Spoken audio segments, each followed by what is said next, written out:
जब मैं इंटरव्यू दे रही थी मेरे पापा को जो है सेकंड टाइम कैंसर डिटेक्ट हुआ था। That was the lung cancer, जो मैंने आपको बताया कि 22 साल की एज में मैंने क्लियर किया आईएएस। तो दोस्तों, मैंने 21 साल की एज में एक और अटेम्प्ट दिया था। That was my first attempt. ये मेरा फर्स्ट एक तरह से फेलियर था। दोस्तों, जितने भी लोग यूपीएससी का एग्जाम देने की सोच रहे हैं या फिर स्टेट सिविल सर्विसेज का एग्जाम देने की सोच रहे हैं, तो मैं आपके लिए भी कुछ टिप्स देना चाहती हूँ। नमस्कार दोस्तों, मैं रितिका जिंदल। मैं यंगेस्ट आईएएस ऑफिसर हूँ। 2019 बैच की एमके यादव सर की गाइडेंस में मैंने अपनी सिविल सर्विसेज की तैयारी की। फर्स्ट ईयर के एंड से मैंने स्टार्ट कर दिया था। सेकेंड ईयर में मैंने कोचिंग कंप्लीट की। थर्ड ईयर में मैंने सेल्फ स्टडी करके टेस्ट सीरीज के थ्रू आंसर राइटिंग करते करते एंड देन 22 साल की एज में आईएएस का एग्जाम क्लियर किया था। परंतु इसकी एक फ्लिप साइड है। मैं आप सभी को उस फ्लिप साइड की तरफ भी ले जाना चाहती हूँ कि किन दिक्कतों का सामना करके, किन इश्यूज को फेस करके मैं इस आज मुकाम तक पहुंची हूँ कि मैं आज आप सभी को एड्रेस कर रही हूँ। दोस्तों, मैं मोगा जिले से बिलोंग करती हूँ, पंजाब से। मोगा जिला जो पंजाब का है, एक बहुत ही स्मॉल टाउन है। मेरे टाइम तो इतना डेवलप्ड नहीं था। तो जनरली पंजाब में इनफैक्ट मोगा को एनआरआई कैपिटल बोलते हैं। हमारी मोगा में ये टेंडेंसी रहती है, लड़का है तो पढ़ा लिखा के विदेश भेज दो, कनाडा जाना, अमेरिका जाना, something like that. So we focus on कि ऑस्ट्रेलिया, यूएस, कनाडा, हमारी जिंदगी वहां तक सीमित हो जाती है कि पढ़ाई करके लड़कों को वहां भेज दो। लड़की है, उसकी बेसिक मिनिमम पढ़ाई करके उसकी शादी कर दी जाए और फिर उसको भी बाहर भेज दिया जाए। तो ऐसा जनरल टेंडेंसी रहती थी सभी की थिंकिंग में। But my parents were different. My father was the product manager of Nestle India company at Moga. So MNC culture था। ही थॉट कि यार नहीं, बच्चों को पढ़ा लिखा के मुझे कुछ बड़ा बनाना है। सो मोगा में, छोटी सी टाउन में, एजुकेशन फैसिलिटीज़ काफ़ी लिमिटेड थी। My father he had certain chronic elements, तो उनका रेगुलर लुधियाना डीएमसी में या चंडीगढ़ पीजीआई में ट्रीटमेंट रहता था। My parents used to be away there and I had a younger brother and he used to be in my care. तो ऐसी situation में फिर मैंने सोचा यार, मोगा में बहुत ही ज़्यादा डेवलपमेंट डेफिसिट है। लोग बाहर जाते हैं ग्रीनर अपॉर्चुनिटीज़ के लिए, अच्छी फैसिलिटीज़ के लिए, कि मुझे बाहर नहीं जाना है, मुझे यहीं रह के अच्छी फैसिलिटीज़ क्रिएट करनी है। तो मैंने ये सुना था, आम सोसाइटी में भी ये धारणा थी कि यार डीसी के पास बड़ी पावर होती हैं। डीसी जो है वो काफ़ी, उसके पास शायद कोई जादू की छड़ी होती है जो डेवलपमेंट को अच्छा कर सकता है, लोगों को डेवलपमेंट फैसिलिटीज़ दे सकता है। तो फिर मैंने सोचा यार डीसी बनना है, ठीक है। अब कैसे बनना है ये मालूम नहीं था। सोच इतनी थी कि यार मेरे को सोशल सर्विस करनी है, लोगों का भला करना है, अच्छी फैसिलिटीज़ देनी है, तो मुझे डीसी बनना है।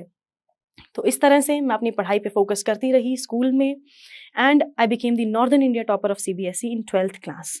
तो मैंने कॉमर्स से दोस्तों 98.6% मार्क्स लाए थे। Honourable prime minister Modi ji ने मुझे रिपब्लिक डे परेड में सम्मानित किया था बाकी सभी टॉपर्स के साथ। परंतु दोस्तों, मैं आपको ये बताना चाहती हूँ कि जब मैं 12वीं कक्षा के ये बोर्ड के एग्जाम्स दे रही थी, my father he was suffering from many chronic elements और वो डीएमसी लुधियाना में एडमिटेड थे। My mother was with him. तो मेरा छोटा भाई मेरी केयर में था और मैं भी काफ़ी बीमार थी, 104 फीवर वगैरह था। फिर भी ऐसी कंडीशंस में भी मैंने जो एग्जाम्स दिए थे 12वीं में और ये सक्सेस हासिल की थी। एक छोटी सी स्टोरी मैं आपको कॉमर्स इसलिए बीच में लाया कि मैं कॉमर्स के बारे में भी ऐसी धारणा है कि यार अच्छा इंटेलिजेंट बच्चा है तो उसको नॉन मेडिकल मेडिकल दिलाया जाता है, और उसमें भी एक फर्दर जेंडर वाली जनरली की जाती है बाइफरकेशन कि अगर लड़का अच्छा पढ़ रहा है नॉन मेडिकल दिलाओ, लड़की अच्छा पढ़ रही है तो उसको मेडिकल दिलाओ, एवरेज वाला बच्चा कॉमर्स कर लेगा, ऐसा बोलते हैं। परंतु मैंने सोचा यार मेरे को तो डीसी बनना है, सिविल सर्विसेज करना है। एमबीबीएस लगेंगे तो 5 साल लगेंगे यार, बीटेक करेंगे 4 साल लगेंगे, बीकॉम कर लेते हैं 3 साल में करेंगे और फिर झट से आईएएस का एग्जाम देंगे। तो ऐसा मैंने सोचा कि मुझे बीकॉम करना चाहिए। तो मेरे जो प्रिंसिपल मैम थे, टीचर्स थे, उन्होंने बहुत फोर्स किया, यार बेटा तू तो बड़ी इंटेलिजेंट लड़की है यार, तू नॉन मेडिकल कुछ तो ले ले। मैंने कहा नहीं मैम, मेरे को तो कॉमर्स करनी है। एंड फिर उसका फ्रूट मुझे मिला कि मेरा नॉर्दर्न इंडिया टॉप रहा और मैं Shriram college of commerce SRCC में पहुंची, जो कि हमारा एशिया का बेस्ट कॉमर्स कॉलेज है। तो बहुत ही अच्छा एक्सपोजर रहा मेरा कॉलेज में। और फर्स्ट ईयर में ही जनरली बच्चे क्या होते हैं, दिल्ली की चकाचौंध में गुम हो जाते हैं जब वो आते हैं, specially from a small town, right. But मैंने सोचा कि नहीं यार, मैंने इतनी मेहनत से यहाँ पे आई हूँ, मेरे पेरेंट्स ने इतना सेक्रीफाइस किया है, I have to really do good. और जो मेरा चाइल्डहुड ड्रीम था, हमारा फैमिली ड्रीम था, तो मुझे वो पूरा करना है। तो फिर मैं मिली एमके यादव सर से। मैं आपको ये भी बताना चाहूँगी कि जनरली हमें लगता है कि अगर हम कॉलेज के साथ तैयारी कर रहे हैं तो कॉलेज की स्टडीज़ को हम निगलेक्ट कर देते हैं। तो यार जो चीज़ आपकी फ्यूचर में है उसको देखते हुए प्रेजेंट में जो हाथ में चीज़ है उसको नहीं छोड़ना चाहिए। कॉलेज की पढ़ाई मैंने अच्छे से की, मेरी 95% एग्रीगेट मार्क्स आए थे कॉमर्स में और मेरा कॉलेज में 3rd रैंक रहा ओवरऑल। जो फर्स्ट अटेम्प्ट था उसमें मेरे फादर को कैंसर डिटेक्ट हुआ था, ओरल कैंसर डिटेक्ट हुआ पिताजी को, और फिर भी मतलब घर में ऐसी परिस्थितियां थी, टेंशन का माहौल था, तो माय फादर ही सेड कि यार बेटा तू दिल्ली चली जा, तू अपनी पढ़ाई कंप्लीट कर, एम के यादव सर के पास जाओ and you just complete your studies, आपका प्रीलिम्स का एग्जाम है। सो यदि मेरे पेरेंट्स उस समय वीक होते तो फिर मैं यहाँ नहीं होती। सो मेरे में जो स्ट्रेंथ है, जो मैं आज आपके सामने अपनी सक्सेस की गाथा जो है वो सुना रही हूँ, इट्स बिकॉज ऑफ देम, कि उनमें इतनी स्ट्रेंथ थी एंड दे न्यू कि उनको अपने बच्चों का जो सपना है, अपनी फैमिली का सपना है, वो कैसे पूरा करना है। माई parents were my strength and not my weakness. तो मैं दिल्ली पहुंची, मैंने अपना प्री एग्जाम क्लियर किया, मेंस एग्जाम क्लियर किया और इंटरव्यू तक पहुंची। कुछ अंक से मेरा फर्स्ट अटेम्प्ट में 21 साल की एज में रह गया था, अदरवाइज फिर मैं 21 साल की एज में भी IAS होती। परंतु I am not a person के जो अपनी परिस्थितियों पे ब्लेम डाले। I take learning from that and I bounce back with good force, right. जब मेरा इंटरव्यू के बाद क्लियर नहीं हुआ था IAS का एग्जाम, तो that was my, you can say, first failure, ठीक है। आज तक जैसे मैंने आपको अपनी स्टोरी सुनाई, डिस्ट्रिक्ट टॉपर रही मैं स्कूल एग्जाम्स में, स्टेट टॉपर, जितने ओलंपियाड्स होते हैं, NSTSC, NTSC, science olympiad, maths olympiad, you just name it, I generally used to be the state topper, और अच्छा नेशनल रैंक रहता था फर्स्ट 30-40 में। तो फिर ये मेरा फर्स्ट एक तरह से फेलियर था। 2 चॉइसेस थी मेरे पास, या तो मैं बैठ के रो लूँ कि यार मेरा तो नहीं हुआ, क्या हो गया, क्यों हो गया टाइप्स, और मैं छोड़ दूँ तैयारी, राइट। और सेकेंड चॉइस थी कि जो 1.5 महीने बाद दोबारा प्रीलिम्स आने वाला था, कि आई bounce back with double force. तो मैंने वही किया। मेरा फिर सेकेंड अटेम्प्ट में 22 साल की एज में IAS एग्जाम क्लियर हुआ and then also I was one of the youngest IAS officer at 22 years. तो जब मैंने सेकेंड अटेम्प्ट भी दिया, जब मैं इंटरव्यू दे रही थी, मेरे पापा को जो है सेकेंड टाइम कैंसर डिटेक्ट हुआ था, that was the lung cancer. जिस दिन रिजल्ट आया, MK यादव सर ने ही मुझे कॉल किया था, ये सेड कि बेटा तेरा क्लियर हो गया, ठीक है, तो IAS बन गई है। This is the only line which he had told me. And then he further talk to my father was hospitalized, उनके पूरे मतलब इंजेक्शन ड्रिप वगैरह वो सारी चीज़ें लगी हुई थी and he was completely on the bed, but so उन्होंने बात की थी MK यादव सर से, so he was very happy. I could see the happiness on my parents' face जब उन्होंने ये रिजल्ट सुना। My father said कि बेटा जो इम्यूनोथेरेपी के मेरे इंजेक्शन लगते हैं, तो this is like an immunotherapy injection for me, कि मेरी दुगना हो गया, मेरा जो सीना है वो चौड़ा हो गया है और मेरी जो आयु है वो दुगनी हो गई है। He was very happy. मुझे हिमाचल कैडर मिला दोस्तों। तो हिमाचल में currently I am posted as SDM Mandi. Mandi आपने सुना होगा, कुल्लू मनाली आप लोग जाते हैं तो मंडी बीच में स्टॉप आता है, छोटी काशी बोलते हैं, वहाँ की करंटली मैं SDM हूँ। जब मेरी मसूरी की ट्रेनिंग चल रही थी, both of my parents had sadly passed away. My father had passed away जब हमारा भारत दर्शन हो रहा है तब, he had passed away of cancer only. My mother passed away 2 महीने बाद again of cancer only. तो फिर भी यार देखो, जब आपके दोनों पेरेंट्स की अचानक ऐसे डेथ हो जाती है, it's really a shock for you, परंतु you have to again keep going. आपको लाइफ में आगे बढ़ना है। तो मेरे जो आगे बढ़ने का जो रीज़न रहा था वो यही था कि मेरे पेरेंट्स का सपना था, हमारी फैमिली का सपना था कि सिविल सर्विसेज करना है, आपको सोसाइटी की सेवा करनी है, लोगों की सेवा करनी है, अपना धर्म निभाना है। तो फिर मैंने सिविल सर्विसेज अपना जारी रखा। जितने भी आप लोग UPSC का एग्जाम देने की सोच रहे हैं या फिर स्टेट सिविल सर्विसेज का एग्जाम देने की सोच रहे हैं, तो मैं आपके लिए भी कुछ टिप्स देना चाहती हूँ, क्योंकि मैंने फर्स्ट अटेम्प्ट में भी जो सीखा उसकी लर्निंग्स थी कि मैं क्यों कुछ मार्क्स से क्लियर नहीं कर पाई, और सेकेंड अटेम्प्ट में क्यों मेरा जो था वो यंगेस्ट IAS ऑफिसर के रूप में 22 साल की एज में क्लियर हुआ। तो वो मैं टिप्स आप लोगों के साथ ब्रीफ में शेयर करना चाहती हूँ कि यार जनरली हमारे पास 3 स्टेजेस है ना, प्री, मेंस और इंटरव्यू। हम लोग सोचते हैं कि यार प्री ज़्यादा टफ होगा, मेंस ज़्यादा टफ होगा। हर स्टेज की अपनी एक रिक्वायरमेंट है। प्री की अपनी रिक्वायरमेंट है, ऑब्जेक्टिव एग्जाम है, उसमें आपको CSAT भी आएगा, उसमें आपके जनरल स्टडीज़ भी हैं। मेंस जो है वो सब्जेक्टिव है, आपके 8-9 पेपर हैं, GS के 4 पेपर हैं, essay है, इंग्लिश है, रीजनल लैंग्वेज है और ऑप्शनल के 2 एग्जाम्स हैं। फिर इंटरव्यू है, वो आपकी पर्सनैलिटी को टेस्ट करता है। Basically the technical word for interview is personality test. तो इन 3 स्टेजेस के बारे में मैं आपको थोड़ा थोड़ा बताना चाहूंगी कि प्री मेंस की कोई अलग अलग तैयारी नहीं है, नॉलेज वही है। तो आपको सेम सेट ऑफ बुक्स ही पढ़ना है, बट वो डिफरेंट तरीके से पढ़ना है। प्री में जो आपकी ऑब्जेक्टिव नॉलेज चेक होती है कि यार कितना आपको फैक्चुअल पता है, कितना आपको सटीक पता है। वो आपका प्रीलिम्स चेक करता है, मेंस आपका लॉजिकल एनालिसिस चेक करता है कि आप एक लॉजिकल फ्लो बना पा रहे हो, आपको पता है कि इस के जो इशू है क्या पॉजिटिव्स हैं क्या नेगेटिव्स हैं और क्या आप एक लॉजिकल कंक्लूजन पे पहुंच पा रहे हो।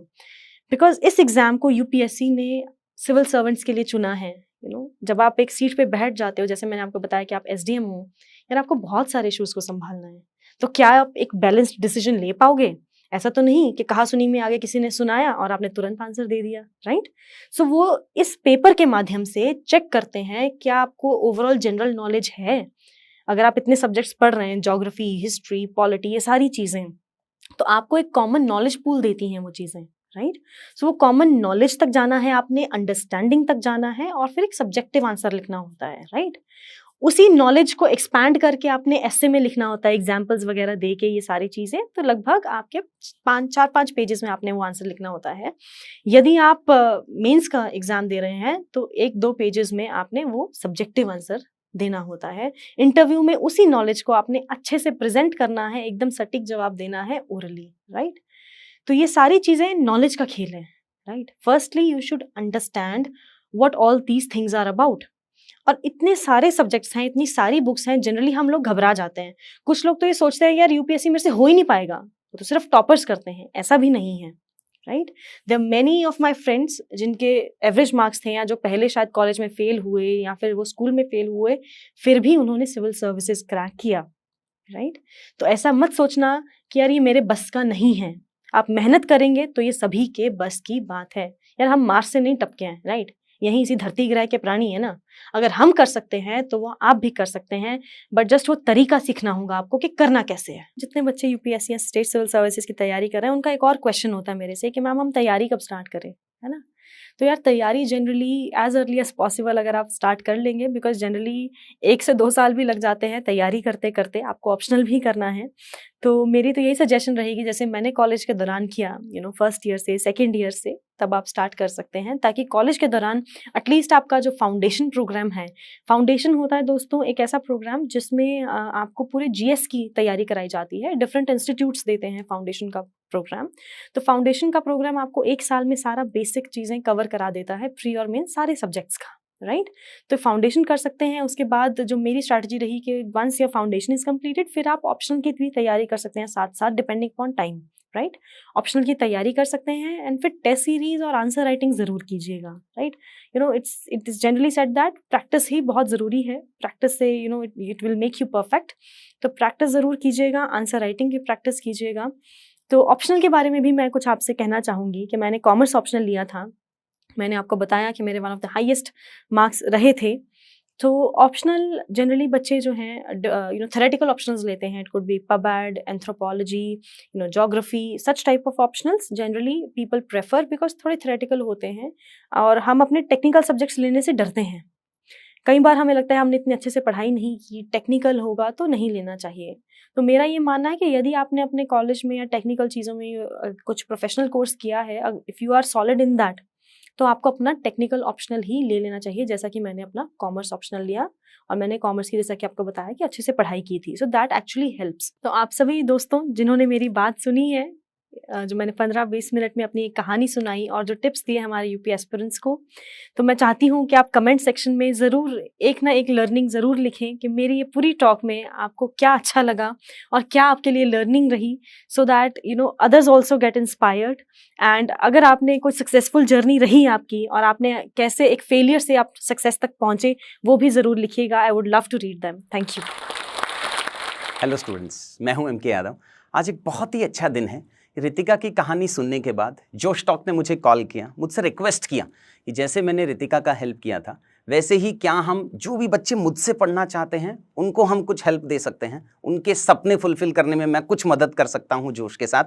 सो उन्होंने रिक्वेस्ट किया कि कुछ डिस्काउंट अगर हम दे पाएँ उन बच्चों को, ताकि जो अफोर्डेबिलिटी है, वो जो बेसिक प्रॉब्लम रहती है बच्चे की कि जो कोर्स फीस बहुत ज़्यादा हैं, जो अफोर्ड नहीं कर सकते हैं, उसको अगर हम कुछ डिस्काउंट दे पाएंगे तो जो सपना, जोश का सपना है कि हर बच्चा जो टैलेंटेड है बट वो फुलफिल नहीं कर पाता है, सो यूपीएससी, स्टेट पीसीएस, इन सब की परीक्षा में मेरे हेल्प के साथ में अगर वो सपना पूरा कर सके, नीचे कमेंट्स में एक लिंक दिया गया है। अगर उस लिंक से आप मुझे कांटेक्ट करते हैं तो उसमें हम सबके लिए एक बहुत बड़ा डिस्काउंट दिया गया है।